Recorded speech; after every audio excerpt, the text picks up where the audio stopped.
You're listening to Inside the Village, where all news is local and no topic is off limits. So help me, Bob, it's bully in the alley. Hey, bully in the alley. So help me, Bob, it's bully. Back on Inside the Village, across the Village Media Network, and wherever you get your favorite podcast. It is Saturday, April 12th, Masters Weekend. Hello, friends. Hello, Mr. Friscolanti, Mr. Turner. I'm Scott Sexsmith. We're all here. The election is 2.5 weeks away. It seems like we've been talking about elections. It was well before Christmas. I know. When there was hints, right? I feel like every time we start the show, we're talking, so the election's moving along. Went from the provincial election, jumped right into the federal election. A lot of the same issues at play. This is also the week where all the candidates had to finally confirm that they were running in their ridings. Yeah. Shameless plug here. If you click on the yellow icon at the top of your local site, the candidate votes page will take you right to a great resource that has all your local candidates, all their issues that they care about. So you can learn about each of the people running in your community. And it has all our election coverage, top to bottom, on those sites. You can imagine there's a lot of work that our team has put into just getting all those details. You have hundreds and hundreds of people running in this election. So to put all that together is it's quite a bit of work, but it looks great, and I think it's a great resource for our readers. Now, do you recall, and I'm going to test your memory here, and I apologize for putting you on the spot, but we interviewed former Prime Minister Trudeau back in middle to late October of last year. Do you remember when the rumblings started that he was going to step down? It was well after that. When we actually interviewed him was the first kind of mini caucus revolt where I think it was somewhere between 12 and 20 MPs spoke up at a caucus meeting about how he should step down. There was a lot of rumblings in the media, and he actually hadn't spoken in those couple of days until he had this prearranged date with us. It was at least a couple months after that he started. I think didn't he resign in early December? Yeah, it's all a blur. Yeah, so it was about 2 months. 2 months. And a lot of people, of course, asking both you and I any attempts to speak to the new Prime Minister. And here's the update. We reach out to all the parties. We've had conversations with the NDP, with the Liberals, with the People's Party of Canada, and with the NDP. Did I mention NDP? NDP so. As well. But the Conservatives, for whatever reason, after multiple attempts to set something up with Mr. Poilievre, they will not even respond to an email, but that seems to be par for the course this time around for that party. Yeah, we were hoping that would be the case. We're actually, as most people know, we record this at our headquarters in Sault Ste. Marie, and the Conservative leader was here for a couple of days, held a big rally. Would have been a great time for him to come visit us in the studio and talk about the things that are important to him. I think it would have been a great conversation, but we're going to keep trying. Okay, moving ahead, and just an update. We'll move ahead, but look back before we do that. We had Jane Wilcox on the podcast a few weeks ago. Jane's husband, Dave Bennett, you'll recall the story, was detained while attempting to leave Punta Cana in the Dominican Republic. Checked in with Jane earlier this week, in fact on Monday, which was then day 32. That Dave was still in the Dominican, and sadly, and hard to believe, no preliminary trial date set yet. Yeah, who knows how the justice system is going to work there, and whether they'll actually follow what he's hearing, what they're telling him. But this is what happens with these cases, right, Scott? They make a lot of headlines, and then people are upset, obviously. And I know the community has really rallied around this family and have raised a lot of money to help with his legal defense and with travel costs and all those kind of things. But really, on the actual legal front, in the justice system, nothing's really happening. No, it's not. And as Dave sits and watches inside the village from his condo in Punta Cana, today is his 57th birthday. So happy birthday, Dave. I know not the way that you'd want to be celebrating, but hopefully there's an end in sight to this experience that you and Jane have been going through. Okay, to today's show and back to federal politics. A big part of any election would be the debates, and we have a French and an English debate coming up this week. Yeah, that's Wednesday is the French debate. Thursday is the English language debate. These are obviously critical moments in a campaign. You don't need me to be a political expert to tell you that. It's kind of where I always feel people really start paying attention to the campaign. I mean, obviously, the diehards who are showing up to rallies and are following along are really engaged. But this is kind of the moment where I think the kind of those undecided voters are really going to start paying attention, listen to what the leaders have to say, especially how they interact with each other and how they debate with each other. So it is a big week in the campaign. By the time the English language debate is finished, that'll be 11 days left to go in the campaign. All right, and the English language debate is being moderated by none other than Steve Paikin, the host of The Agenda on TVO. This is Steve's ninth debate, both provincial and federal, that he has moderated, and he's going to join us today and talk about what we can expect. I'm looking forward to it. It's going to be a great conversation. All right, Steve Paikin, moderator of the English language federal leaders debate, joins us next when Inside the Village returns right after this. For the most comprehensive coverage of Ontario politics anywhere, it's another installment of Trillium Talk across the Village Media Network. Essentially, this would amount to around $11 million in, lost money. The ministry's unofficial estimate of the number of people experiencing homelessness in the province is almost 250,000 people. The province knows that the CASs are in deficit. They will probably find out that this is one of the reasons why. Amidst the speculation of an early provincial election that the Ford government is worried about. Trillium Talk every Sunday morning at 8 across the Village Media Network.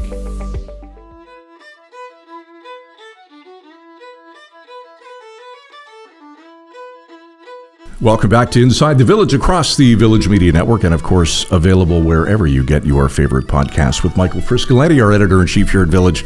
I'm Scott Sexsmith. The federal leaders debate kicks off this week, the French and the English on the 17th. The moderator is the incomparable Steve Paikin, host of The Agenda on TVO, and Steve joins us on Inside the Village. Welcome back to the show, Steve. Good to see you. Happy to be with you guys, and I think I'm very comparable. I don't know what that means, but anyway, happy to be with you. All right, let's dive into this, Steve. Everybody is saying this is the most important election of our lifetime. Does that mean that you are the most important election debate moderator of our lifetime? Next question. No, look, I mean, this will... I actually accept the premise that a lot of people are putting forward that this is the most important election of our lifetime, given everything that's been going on since January the 20th of this year.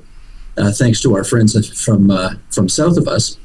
And as we saw in the last American national leaders election debate, these debates can be absolutely crucial. You don't have to be a genius to know that in the last Trump versus Biden debate, it was probably the most consequential debate in American presidential history because one candidate did so poorly that he actually stopped being a candidate after the debate was over. So these things can be huge, and I'm not obviously prejudging or presupposing what's going to happen on the 17th of April, but I'm allowing for the possibility that it could be extremely consequential. So you're not predicting someone's going to drop out after the debate? I am not predicting anything, no. Steve, I think by my count, this is your ninth debate that you've moderated, 4 federally, 5 provincially. Why do you think they keep coming back to you? They're desperate. What can I say? I don't know. Scott, I will... Look, I remember how I got chosen the first time. I got a call from a guy named Keith Bogue, who was in charge of running the debate for CBC. Mm-hmm. Keith was a longtime foreign correspondent and I think a Washington correspondent as well. Great guy. And he called me up one day and he said, I have to go into a meeting with the political parties tomorrow and the members of the debate consortium and the media consortium. And I need to bring in 100 different names that I can put in a hat so that, everybody can be considered for a potential moderator. Can I throw your name into the hat? And I, sure, why not? Figuring that would be the last I'd hear of it. Well, he called me back the next day and he said, okay, we went through literally 6 names and Trina McQueen's going to host one debate. You're going to host the other one. And I said, I better clean this up for your audience here. I said, are you out of your effing mind? I've never done one of these before. And he said, well, your 2 names were the only ones everyone could agree on, so you can't back out. You got to do it. And I know why I got picked. I mean, I got picked because the global TV people would veto a CTV debate moderator, and the CTV people would veto a CBC moderator, and everybody considers TVO kind of harmless. So I got picked because I didn't work for one of the major broadcasters, and I guess I didn't screw it up too badly because they've asked a few more times since then.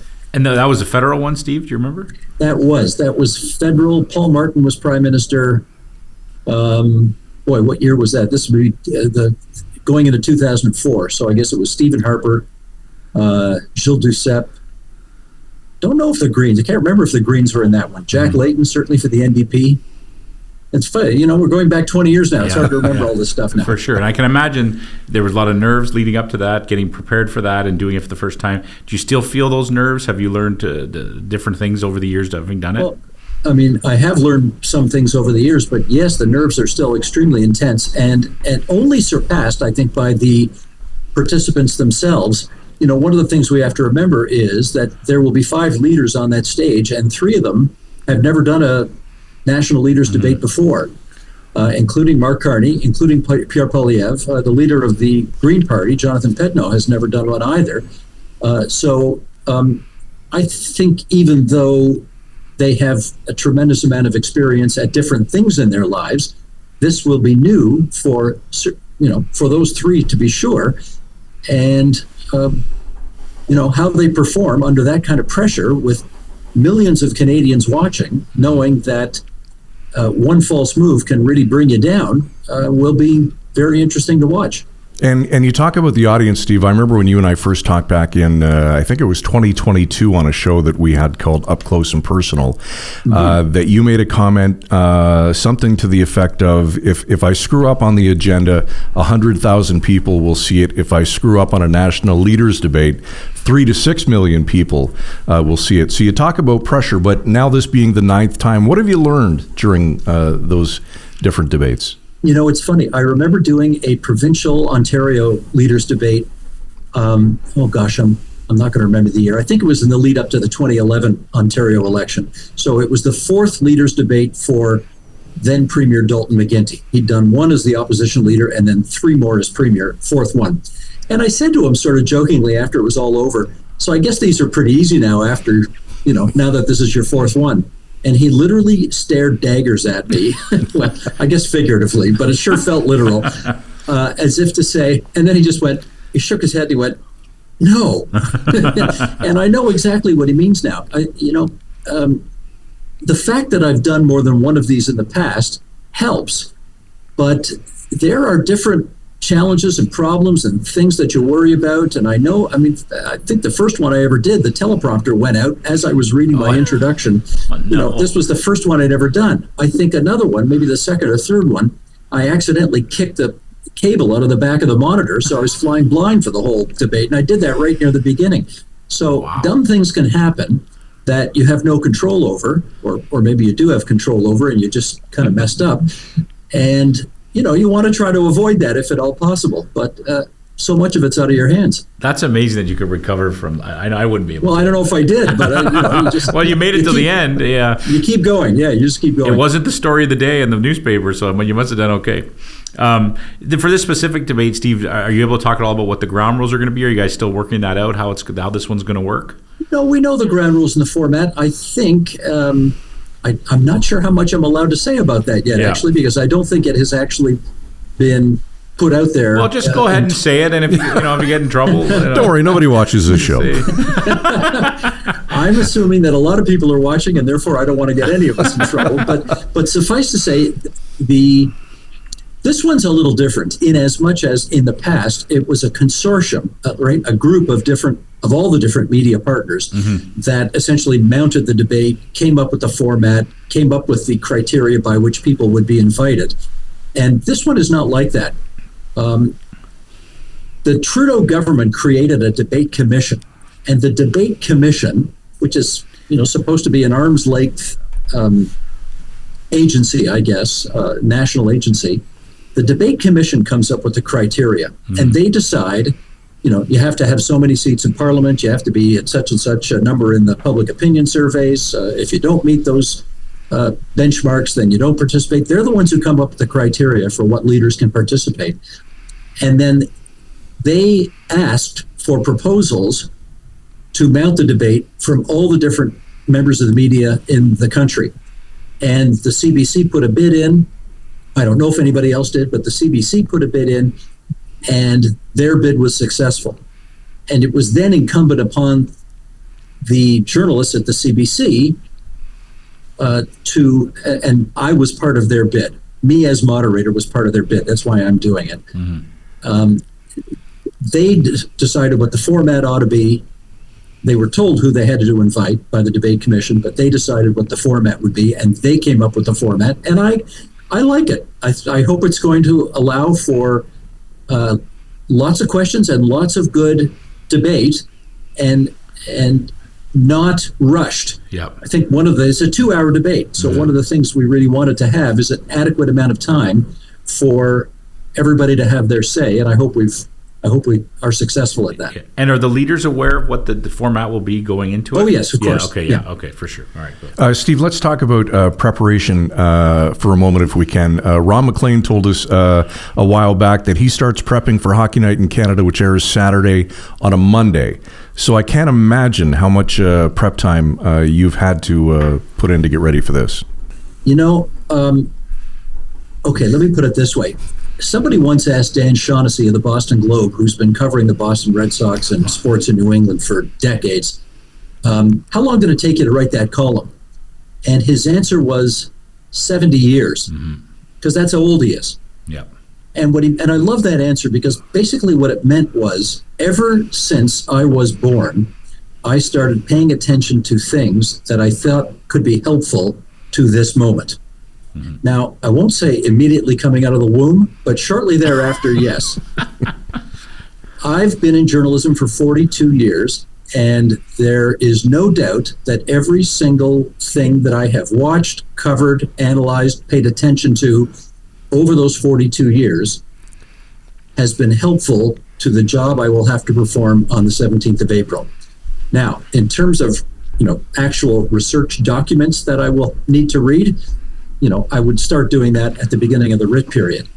But in terms of being able to call upon experiences and facts and knowledge and people and all of the things you might need to know in a leaders debate, I've been preparing for 64 and a half years. Wow, that's a long time. And speaking of the writ, I love every election period where I see you either on social media or somewhere online correcting us all that it's not the dropping of the writ, it is the drawing up of the writ. I never saw a lieutenant governor or a governor general take the writs, which essentially are documents representing 2 for each riding, and I've never seen them drop them on the floor. It just does not happen. Yeah. They draw up the writs, they sign them, and then off to the hustings we go. Okay, Thank you for saying that. You're welcome. Continuing in the sports analogy, so is doing this your Stanley Cup, your World Series win? Yeah. Well, I wouldn't call it a win. I certainly would not call it a win yet. Talk to me when it's over, and we'll see if it was a win. And, because I do get asked that a bit. Oh, you must be so, honored. You must be so thrilled to do it. And not really. I'm happy and honored and thrilled when it's over if it goes well. If it doesn't go well, I'm not going to be happy, thrilled, or honored at all. I'm going to be miserable and want to crawl under a rock somewhere. So I really just hope I really hope everybody walks away thinking that I did a fair job and that everybody got a chance both to make their points and to deal with the pointed questions that I'm going to be tasked to ask during the course of this. And if it goes well from that standpoint, well, yeah, talk to me then. Are there ones that you look back on that you don't think went very well? I wouldn't say that at this point. I would say there were some that I thought went better than others. A lot of it depends on the leaders themselves. I know, I've watched obviously lots of leaders debates on both sides of our border for many, many years. And, the first one I think Donald Trump did, I remember Chris Wallace, who's a very skilled journalist and lots of experience. And he could not get Donald Trump to sort of behave in a civilized fashion at the debate so that he and Joe, who was it? No, it was Hillary Clinton, I guess, at that point. Yeah. So that they could have, a civilized debate. And I mean, that is one thing that I go for, because that's one thing I hear back from people all the time. Don't all let them shout at each other all at once. Make sure only one person speaks at a time, or we can't understand anything they're saying. And I will try to impress upon them the importance of doing that. But if they don't want to do that, if all 5 of them want to shout at each other all at once, there's really precious little I can do about it. Short of, walking over there and just sort of getting in their face, 2 inches away from their face and saying, "We can't hear any of you. Stop it." I hope it won't come to that, but you never know. That would be a great moment. That would. Maybe for you, not for me. Steve, you mentioned the biggest point of all, right, about trying to make sure that you are as fair as possible to each of the candidates. And that's one of the things we all strive for in this business and being journalists, right? We're under the microscope. Readers are constantly telling us that we're a conservative rag, we're a liberal rag, we're not that we're biased in some way, and we really take pride in keeping that bias at the door. We always try to give everybody a fair shot and cover stories as accurately and objectively as possible. In your role with this debate, how do you do that, or did you actually have to consciously think of that? What are some things you can do to make sure that you don't walk out of there with people saying, well, Steve was, you could totally tell he was for the Liberals or for the Conservatives?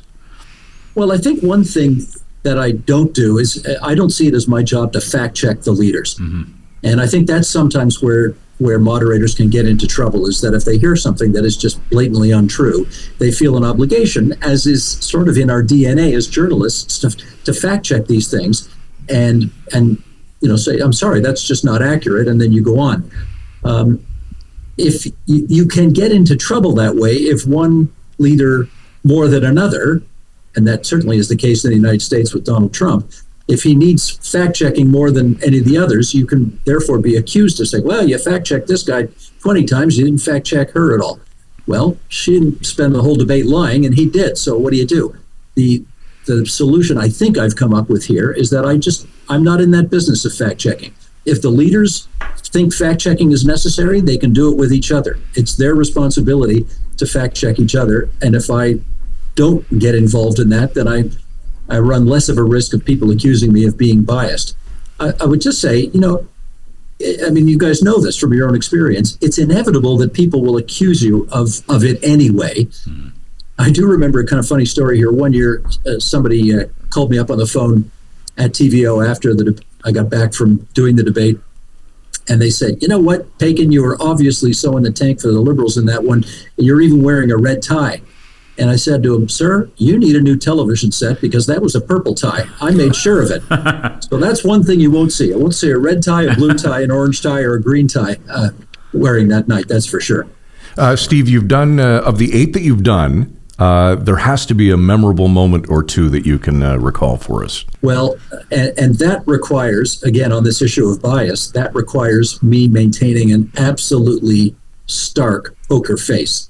Because I certainly remember I guess it was 2011, Jack Layton standing beside Michael Ignatieff and the NDP leader looking at the Liberal leader and saying, "I've looked into this, Mr. Ignatieff, and you have the worst attendance record out of anybody in the House of Commons. Where I come from, if you want a promotion, the least you can do is show up for the job." Now, when Mr. Layton said that to Mr. Ignatieff, I knew at that moment that was as good a zinger as you're going to get. And Mr. Ignatieff did not have a great response to it. And again, my job at that moment, do not betray. What I was thinking inside was, "Oh my goodness, that's a hell of a shot to the solar plexus," but don't show anything. And I'm pretty sure I did not. That's a great point. Any other stories like that stick out as you reminisce, as you get prepared for this one? Well, I do remember in 2004, we had a bunch of questions about the Constitution that we were going to ask the leaders, and Paul Martin, right at the very beginning of the debate, came out and this was the campaign where he'd started very, very high in the polls, but then his numbers started to drop, and so his team, for whatever reason, decided they needed to throw a bit of a Hail Mary pass in this debate. And so he came out right at the beginning and said, "The federal government, if I win this election, will forswear the use of the notwithstanding clause. We will never set aside rights that have been protected by the Charter of Rights and Freedoms. And so if the courts decide on an issue, we will never challenge that."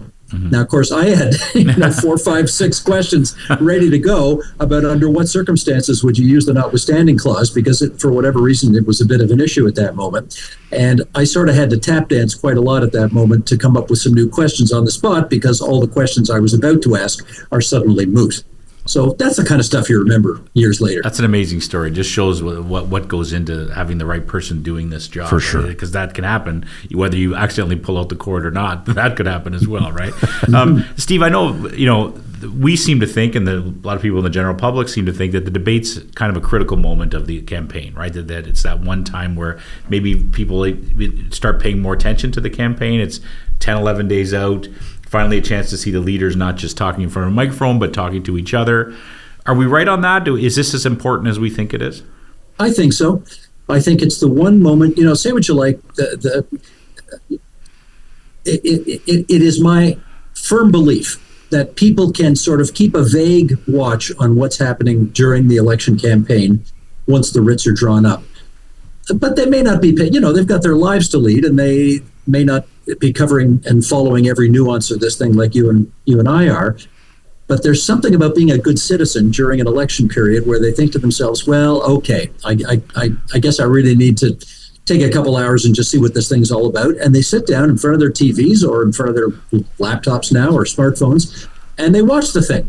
And, I would not be surprised to hear that at some point, 10 or 15 million people watched some part of this debate, which is a great number. That's a heck of a lot of that's, it's coming up to a third or a half of the country of voting age people. And not only that, but of course, in the days after the debate, they're going to see lots of clips and they're going to hear lots of discussion about it on the news, and their friends are going to be talking about it. So it really is, let's face it, it's the only moment in the whole writ period where all 5 of the major party leaders are going to be on the same stage at the same time, being forced to answer questions, and so it's special. And I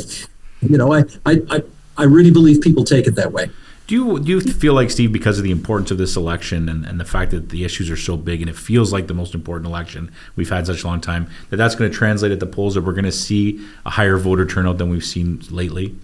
I would like to think so, but then, we saw the results of the last Ontario election where the turnout was, like 43, 44%, something like that, 45, which the same big issues were floating in the ether at the time of the Ontario election, and yet the turnout was still less than half. So, for those of us who are, who love democracy, who care a lot about it, who are into elections, who think elections matter, who think the choices that people make matter for the future of the country, I think voting's important. And I don't accept that they're all the same. I don't accept that it doesn't matter who you vote for. I just don't accept that. And I think it behooves us all as citizens to, once every, whatever it is, 2, 3, 4 years, to expend the little effort that it takes to get a little bit up on the issues and go out and make the best decision we can for the future of the country. I don't think that's asking too much of our civic responsibility as citizens to do that. So I've never missed an opportunity to vote municipally, provincially, federally, I think even for school board or hydro commissioner in my life as a voter. So, I would encourage people to go vote. Steve, before we let you go, let's talk about the network. You guys at TVO working on anything interesting and exciting that you want to alert our audience to? Oh, aren't you kind? Well, we've run out of time. Since you mentioned it before we went on the air, we've really enjoyed having the opportunity to work with a couple of your colleagues at the Trillium, who both did a sort of a double crossover podcast with my pal John Michael McGrath and yours truly on our On Poly podcast and your Trillium Talks. And we very much enjoyed doing that. And then I was off, I guess, a couple of weeks ago had to go overseas for a few days to meet my new grandchild, and Jessica Smith-Cross filled in for me. Yes. So I would definitely encourage people to watch our on TV Friday night, 8 o'clock, On Poly podcast. And if you'd rather just do it as a podcast on your smartphone, it drops every Friday morning. So we keep a real close eye on provincial affairs, as do you guys, and we love our collaborations that we do. All right, good stuff. I know this August, I think it's 33 years for you at TVO. How many more left in the tank? We shall see. And I know you're a Red Sox fan, but thank you for the Jays logo over your left corner. Eric, I got my smartphone here. Is that okay? That's great. That's I great. like the Jays too, but I love the Red Sox. I know you do. There's Steve Paikin, host of The Agenda on TVO, and the moderator of the English Language Federal Leaders Debate coming up April 17th. Steve, as always, good to see you. Thanks for the time. Scott, Frisco, great to be with you. Thank you so much.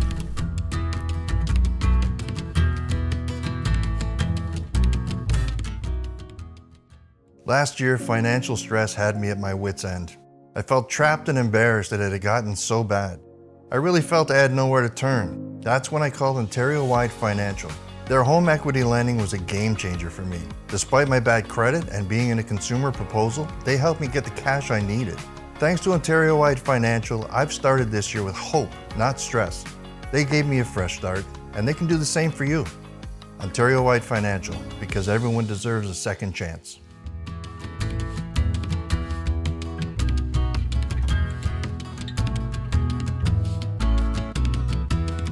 All right, back to wrap on Inside the Village on this Saturday, the 12th day of April, 2025. Steve, always wonderful to talk to him, but I cannot imagine the pressure of hosting a national leaders debate. It's just got to be immense. For sure. I think he's right in saying that he has, decades of knowledge and interest in politics and the way the political system works and the way politicians operate and the way they think, the way they talk, for sure. But there's going to be definitely some cramming going on, I would say, just making sure you understand all the issues that we're going to talk. I know that we would never be able to do a job like that. Oh. We'd have to keep working hard here. Maybe we'll get the high school leaders debate, student council debate next time. Yeah, well, like I said, you and I would be like the guys in the Muppets, right? The thing Up was in the balcony, yeah, exactly. Statler and Waldorf. Exactly. The thing with Steve too is that he is that one guy you can't accuse of bias. All of his journalism and the shows that he does is getting a wide spectrum of ideas and opinions and thoughts on important issues, and that's what he does for a living. He brings all those different viewpoints into play, and so he's definitely not a guy looking to for the echo chamber or looking to have people come down on one side of the fence. I mean, this is what he does. So I think there's no way one of the leaders could say, "Wow, Steve Paikin, he's totally biased." Nope, couldn't say it. Every time I talk to Steve, I feel like I'm talking to an encyclopedia because he's just so smart and such a wealth of knowledge on so many topics. Good of him to join us on the show today. Leaders Debate, English Language, April 17th on CBC. Will all the networks carry it? That's a great question. We probably should have asked. Should have asked him that. I'm sure you'll find it on the dial. You'll find it. You'll find it on the dial. You may have just dated yourself there. You'll find it on the dial, kids. All right, ITV at villagemedia.ca. Any thoughts, questions, comments on this show or any others, we would love to hear from you. We'll be back next week on the dial here on Inside the Village. You've been listening to Inside the Village. Frisco and Scott's Wardrobe, provided in part by Moores, Sault Ste. Marie.